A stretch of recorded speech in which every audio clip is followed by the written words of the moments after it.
been a learning coach for the past 13 years. I've coached hundreds of professionals, entrepreneurs, and CEOs to learn effectively, even under immense time pressures and responsibilities. This is going to be no BS advice on how to learn as a professional. Number one, start from zero. Let's say we have two different types of professionals. The first is a great, diligent student throughout university, and the other is a university dropout. Of the two, which would you think is easier to coach to become a super efficient learner? In my experience, most of the time, the second person who struggled, was a terrible student, is actually easier to coach. This is because they actually have less built-in habits of learning. A lot of professionals struggle with learning, especially with high workloads, because when they start learning, they use the same techniques and habits that they were used to while going through university, not realizing that those methods are not serving them anymore. And a lot of the time, it didn't serve them back then either. They just got away with it. And it's not to say that book smarts is not important, but it's about understanding that your learning system probably is a combination of good habits that are working and you should keep doing them, and then bad habits that are holding you back, which you are probably not even aware of. And the hard part about becoming an efficient learner is not actually just learning new methods and techniques. That is easy. The hard part is discovering and then unlearning your existing bad habits that have set in over years. So start from zero means just wipe the slate clean. Forget about the way you used to learn. If it's still working for you now, it will come back into your system. But don't build your learning system from, okay, here's what I used to do in university. Let's start from that. Just start from what is my learning goal? What's my current situation? And then just build from a blank slate. Number two, learn in sprints. When you go through uni, everything is laid out for you. There's a curriculum to follow, and all you have to do is just learn what's given to you and then hit the assessment, which they usually tell you how they're going to mark it. None of that applies in a professional learning context. However, having that structure makes it much easier to learn.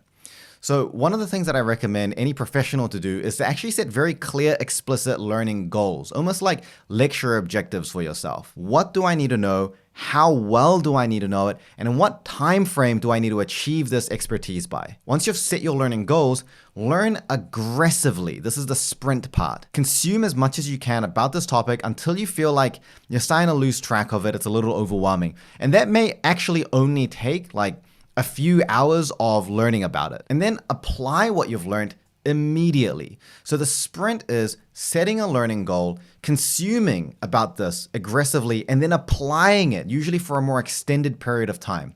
Once you've applied it enough that this new knowledge feels like your own and you're pretty comfortable with it, then you can move into your next sprint where you set your next learning goal and then again, consume aggressively. There's been situations where I've spent maybe 2 weeks to read a few books on something, and then I'll spend 6 months just applying what I've learned because I don't feel comfortable enough to consume more information without having consolidated and lived through the learning that I've already accumulated. Remember that the value of learning as a professional is your ability to execute and apply that knowledge.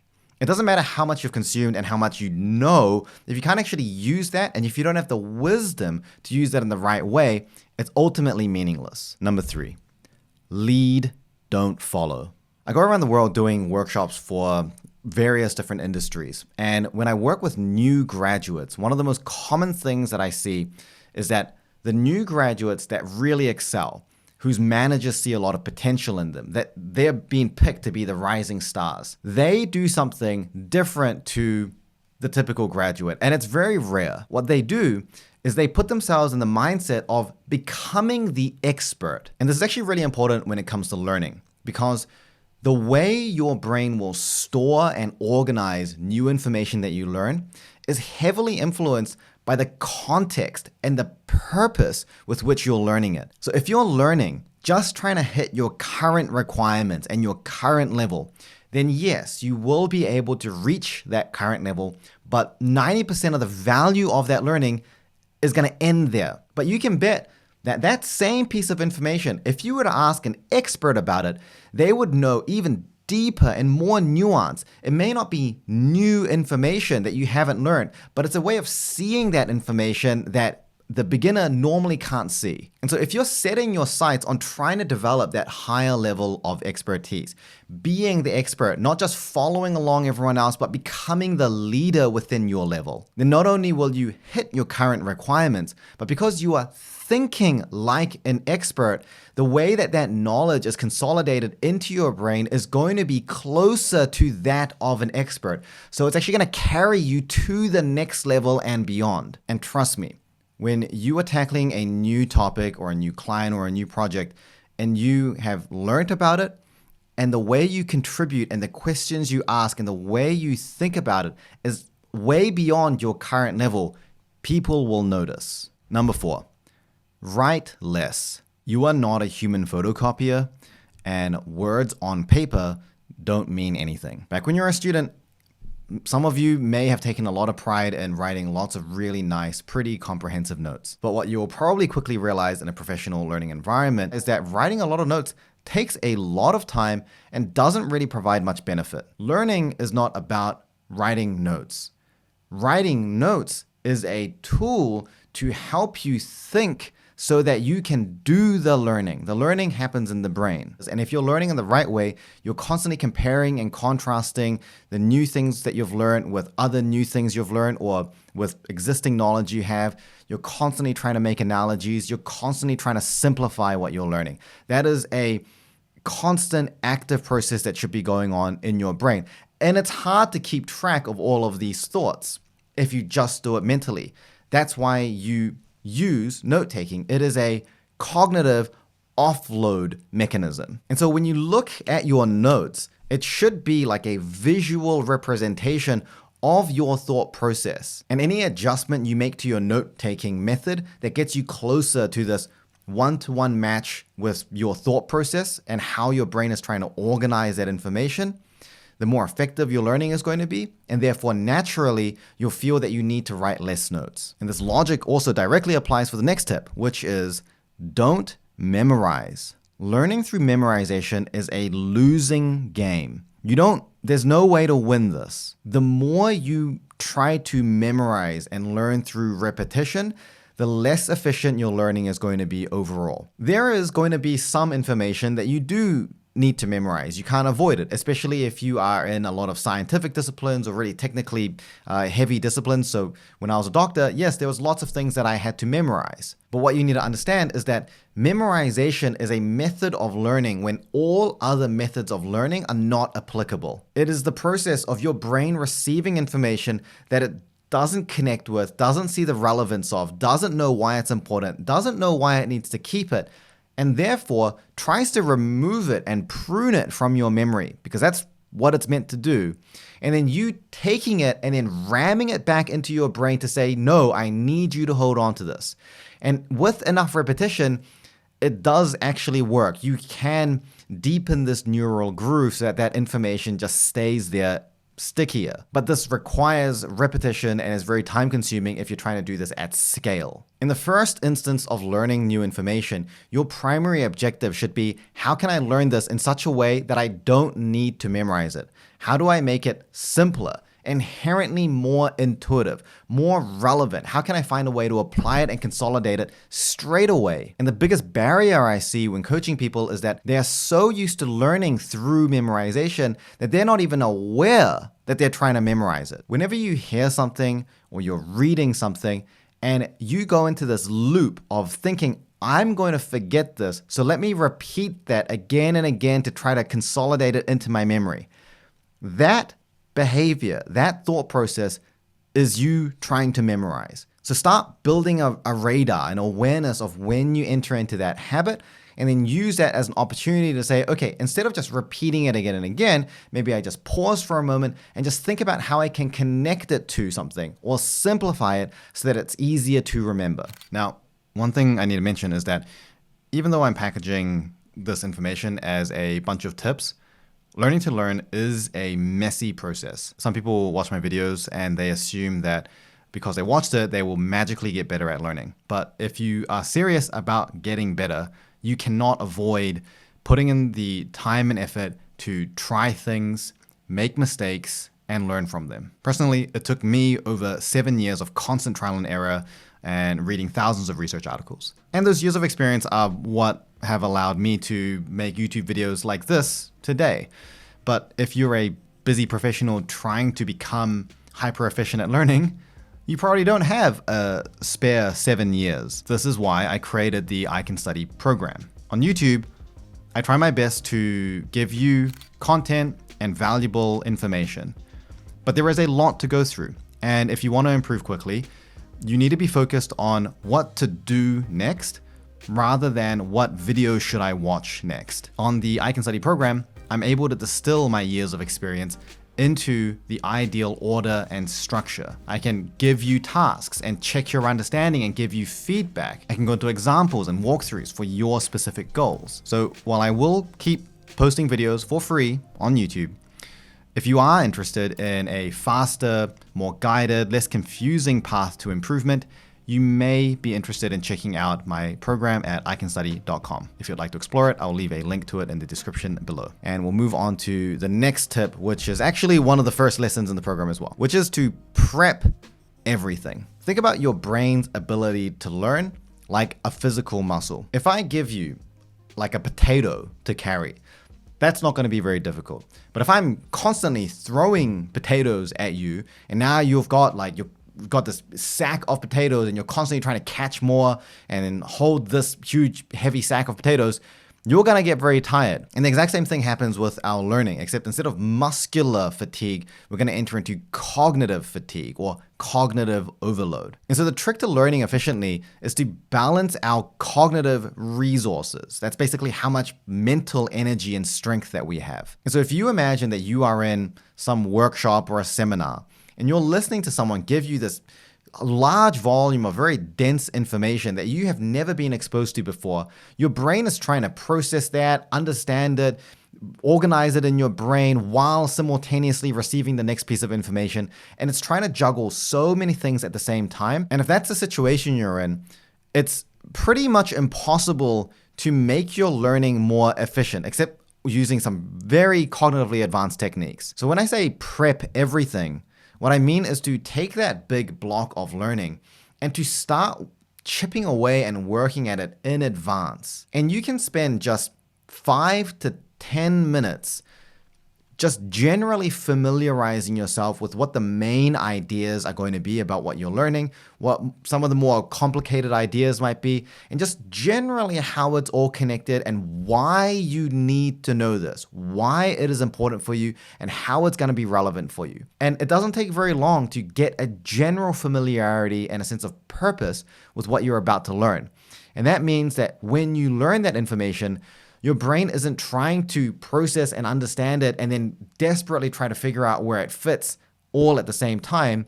It has an idea about where this information will fit, and so it's easier and faster to store it away. Spending just 10 minutes to prep yourself on what you're about to learn can save you literally 10 times that amount of time and effort in the future. Having said that, one of the most common ways that you can ruin the benefit of that preparation is to over-consume information, which brings me to the next tip: don't overeat.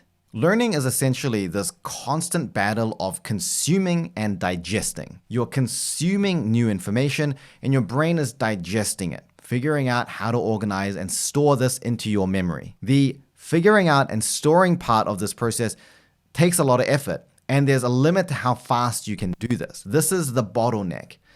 It's very easy to consume a lot of very dense information very quickly, just like how I actually realized in the last few years that I tend to stress binge eat, and I didn't even know what overeating actually meant, and I'm working on that now. You may also not know what it actually means to over-consume and overeat new information. So here is the mental check that I use every time I'm learning something new that makes sure I never overeat. There are 2 questions I am constantly asking myself while I'm learning new information. The first is, does this make sense to me? Not just do I understand it, but do I actually feel like it makes sense? It makes sense because that pattern of connections is something that your brain feels comfortable and familiar with. The second question is, do I feel like I'm about to forget this? This question is bringing our attention to a very similar and important cognitive phenomenon. When we have too many things that don't make sense, where our brain doesn't know how to organize it and file it away, then it's going to prune that information out of our memory. And so that feeling of, I feel like I'm going to forget this, means that your brain has not found a worthwhile and meaningful way of organizing this information. And if there's lots of information you've consumed in a short period of time, your brain will probably struggle to get meaning out of it because it's overloaded. It's holding a very big sack of potatoes. And so in that situation where you feel like either it doesn't make sense or you're about to forget it or both, the most important thing you can do is to stop eating. Put the potato chip down. You don't have to, Justin, just because you opened up a bag of chips doesn't mean you have to finish it. You need to give your brain the space to just process what it's already consumed.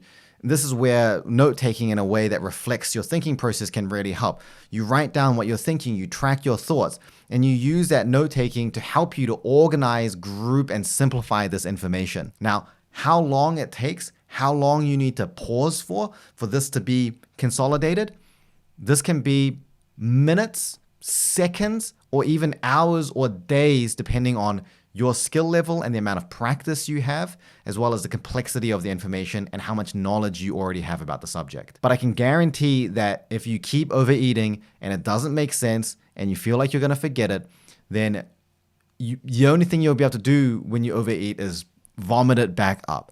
You won't be able to use that information probably for the reasons you're trying to learn it in the first place. And like I said, one of the things that really helps you with this is tip number 8, map everything. The human brain is vastly more efficient at processing visual information than written information. Some studies suggest 20 to 40,000 times faster. This is why you can look at a painting of something and understand what you're seeing in half a second, when it might take you half an hour to read a detailed description of everything that you saw. Well, if you want to get more efficient with learning, you have to develop the habit of visually representing what you are thinking about in your notes. Like I've mentioned, the brain works in connections. It forms networks of knowledge that are all connected to and influence each other. And when information doesn't fit into this network somewhere, it is eventually lost and forgotten. It is your ability to put something into a network and connect it meaningfully that determines your attention and your depth of expertise, aka how you can apply that information. As a professional, most of the things you are learning, you're expected to do something with. Everything you learn is connected to something, and it is your job as a learner to figure out what those connections are. And mapping, non-linear note-taking, actually physically representing connections and flows and influences on paper as you learn is an incredibly powerful technique that can help your brain to think of and see these connections. And if you've tried mapping and note-taking before and you haven't found it very effective, then I can guarantee it's not because the map is not effective. It's because the way you are thinking as you make the map is not effective. And so one key tip to make this more effective is to judge everything. The value of each new piece of information you learn is not always equal. Some things are more important than other things. Some things are important in one context and less important than another context. And the reason something is important is usually because of the influence or impact it has on another piece of information. This is the network. A great learner doesn't just organize information based on how someone tells them to organize it. They actively think about why this piece of information is important. They judge and critique the information. And sometimes this is how you gain a perspective on knowledge that is uncommon amongst your peers, where your peers can say, oh yeah, this thing is made up of A, B, and C, but you can talk about it as, yeah, this thing is made up of A, B, and C, but really the most important thing is B because of the influence it has on A and C. And you can immediately tell that the second person has thought about it more and understands the topic to a deeper level. In fact, even if you don't make a map or create a network or do any of the other things, simply just asking yourself, on a scale of 1 to 10, how important do I think this piece of information I've just consumed is? Just asking yourself that question can have immediate impacts on your attention and your depth of understanding. And one of the best parts about judging everything and getting into that habit is that it allows you to do the next tip, which is to ask better questions. There's no such thing as a stupid question, sure. But there are definitely some questions that are better than others for learning. And the best questions that help you to hold on to information, make sense of information, and use that information like an expert would, that helps you to be a leader and not a follower, is when you are asking questions that help you to map and judge the information. Let's say you learn 2 new facts, and you're trying to decide which of these 2 facts are more important and in what situations, and how do they connect to each other? How can I map it? You can see that trying to do that, trying to achieve that outcome of judging it and mapping it, forces you to think about this information more deeply and in relation to another. You might have understood each thing individually. I understand what this concept means. I understand what this concept means. But when you start comparing, well, which one is more important? How does it influence each other? It's a whole new realm of thinking. And naturally, if it's a new topic, you may have questions. You will have hypotheses. I think this is more important in this situation because I feel like it impacts this, and whereas I feel like this one is more important in a different situation because I feel like it connects with this thing and this thing, but not this thing.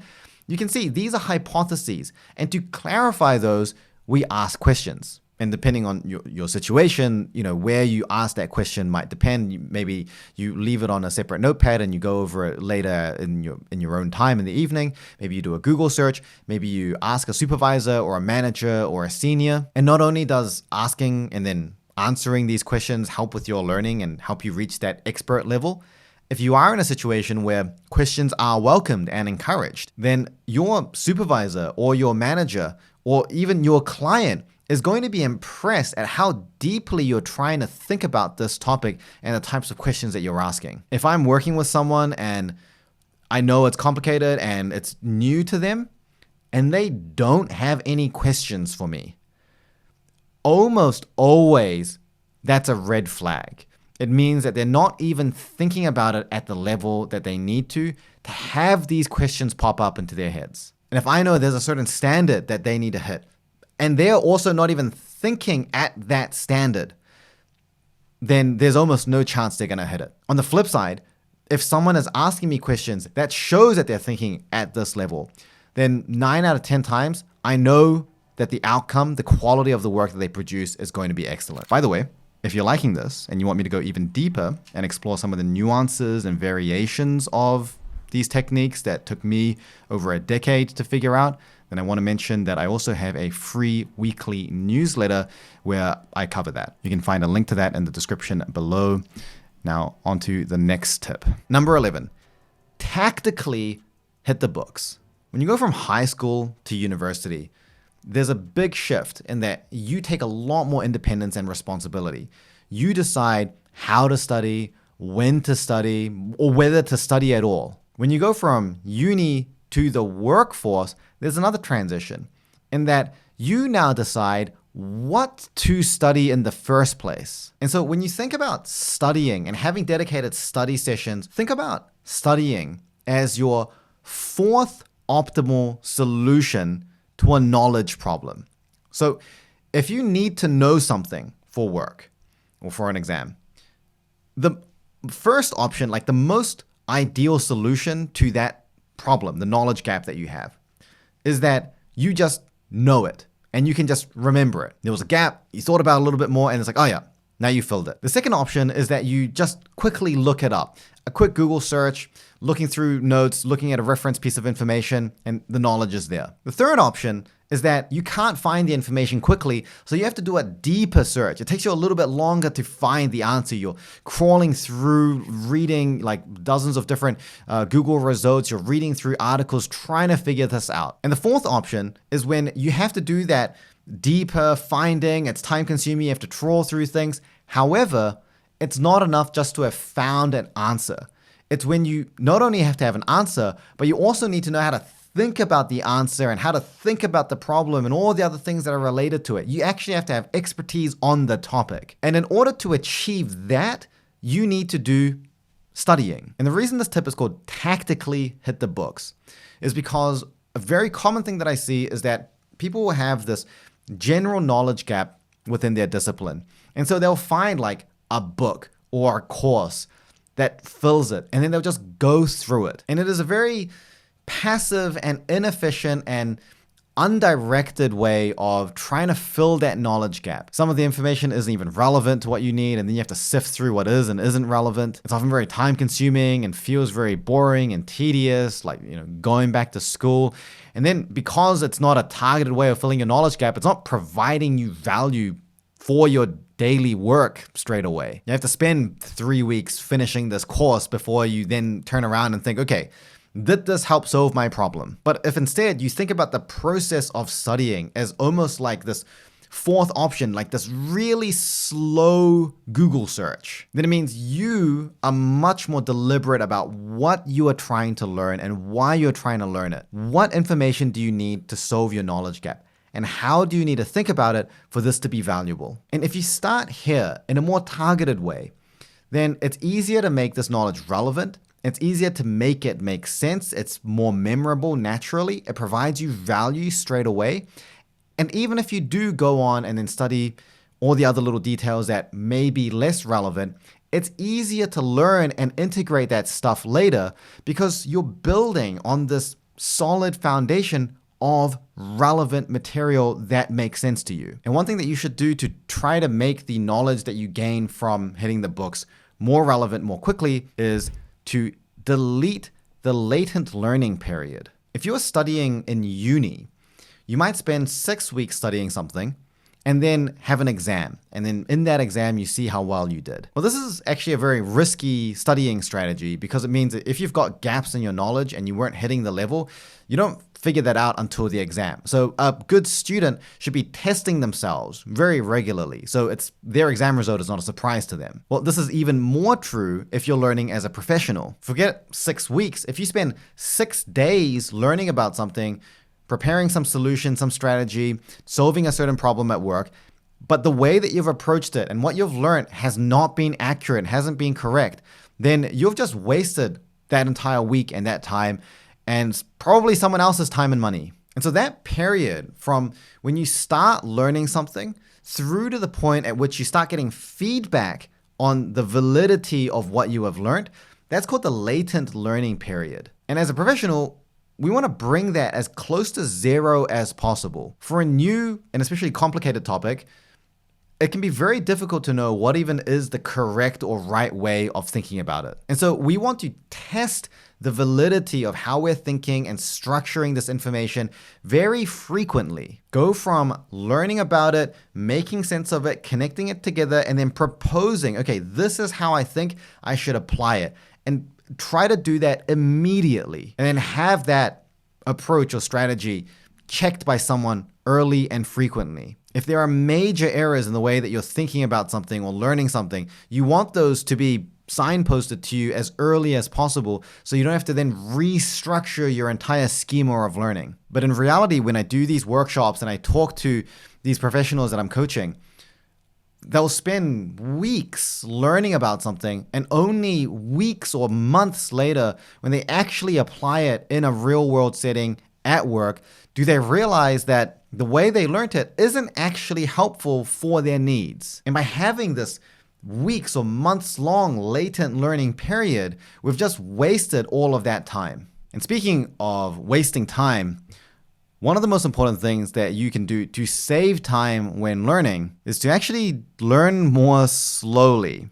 Because tip number 13, slow is fast. This general manager of this company that I worked with once told me that good planning costs a lot, but not planning costs much more. And I find that this is really true for learning.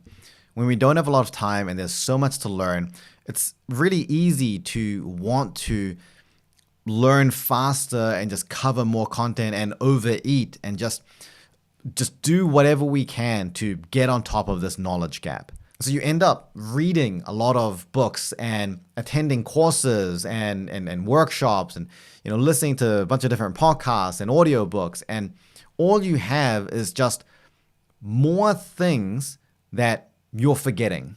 And the trap is that it becomes so easy to get caught up in just going through more material quickly that we deprioritize actually spending the time to think and process and organize what we've consumed. The idea of learning in sprints and consuming and then just not consuming anything else, just applying and consolidating and checking and living through that. This is a very confronting suggestion to a lot of people who would say, well, if I do that, I'm not going to be able to cover my knowledge requirements because I'm not getting through enough content quickly. And my answer is that if the problem is with the knowledge you have in your brain, then flicking more pages with your hands doesn't change that. And sometimes what we need to think more is to give ourselves the space by flicking pages a little less. I would say that I am a very efficient, fast learner.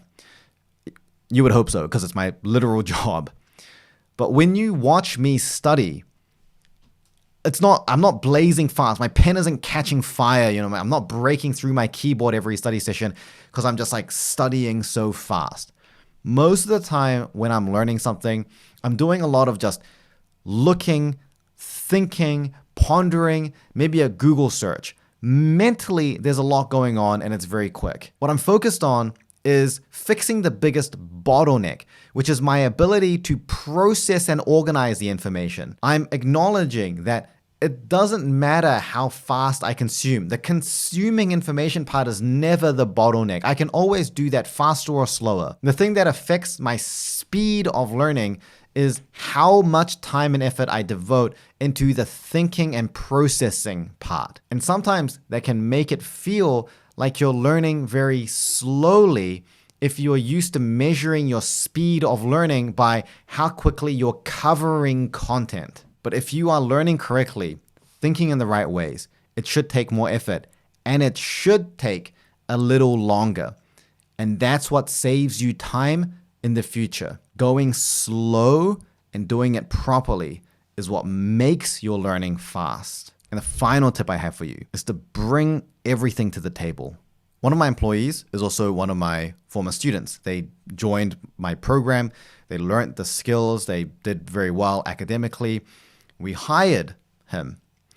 And there was this big difference between his ability to perform academically, which was very high, versus his ability to perform at work. And what we eventually realized was that these skills of thinking critically and connecting everything and judging everything and mapping everything, he wasn't holding himself to that standard consistently with his work. He was only doing that when it came to studying something. But the key to being an exceptional professional, to being a thought leader, to being someone who's able to just learn and just adapt and tackle projects with confidence, is that your brain needs to get used to thinking at this higher standard. It has to get used to it so that it can become a habit, so that it can become easier and faster. You don't want to need to take a quadruple shot of espresso every single time you sit down to do some work because your brain is just having to think so hard to think at this level. With enough practice, it just becomes a habit. It becomes as easy to think in this way as whatever way you're currently thinking of now. It takes time and it takes effort to get to that point, but that's where your goal should be. And if on a Monday you're thinking at a lower level, and then on a Tuesday you're thinking at a higher level, and on a Wednesday you are back low, this tug of war is going to make it harder for you to just consistently build this habit. So show up every day holding yourself to this standard. Every meeting you're a part of, every conversation, every problem you're solving, do your best to think and maintain this standard for yourself. Become the person who's valuable to involve in the conversation purely because the way they think about it is valuable. And when you bring everything you can to the table consistently, not only does it help you to train your brain with these new habits, but you become someone who is more dependable, who is capable of more, is given more responsibilities and given more opportunities. So that's the advice. And I can tell you that in the hundreds of professionals that I've done face-to-face workshops for all around the world, that the number of people that follow even half of this advice is extremely rare. And if you do follow all of this advice, your ability to learn, your growth trajectory, your career trajectory will tangibly improve. So I hope you found this useful. If there are certain situations that you want me to cover or questions you want me to answer, leave a comment down below. If you're interested in joining my program to get a fast track on developing these skills, there's also a link to that in the description below. Thank you so much for watching, and I'll see you in the next one.